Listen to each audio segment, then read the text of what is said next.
And so we've spent a few seconds talking about how tissue damage causes the production of enzymes that cause inflammation, and inflammation is then what fires the pain nerve.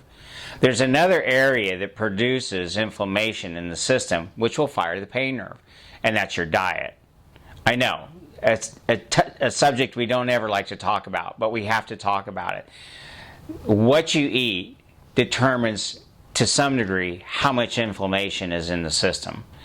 So I kind of always tell people it's kind of like gasoline near the fire. You may have a fire where you've damaged tissue or hurt something, but when you have a bad diet, it suddenly is like bringing gasoline to the fire.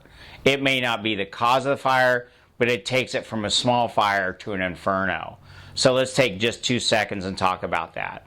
The major factors that trigger fire, create more inflammation in the system. Number 1, refined sugar. Number 2, grain. Grain being corn, grain being wheat. So we've all heard of gluten. We've all, heard about corn sensitivities. Grains nowadays are massively different than what they were 50 years ago.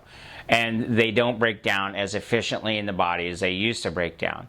Byproducts of that create inflammation in the system. So when you ask me, what are the things that would make my situation worse? Number 1 would be refined sugars. Number 2 would be grains.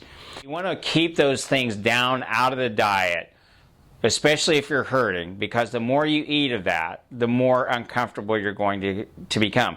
And how easy is it for us to go, oh, I hurt, give me comfort food. Gee, why do I feel worse later on? Now you know. Those foods are pro-inflammatory, which means they sprinkle gasoline all over your fire.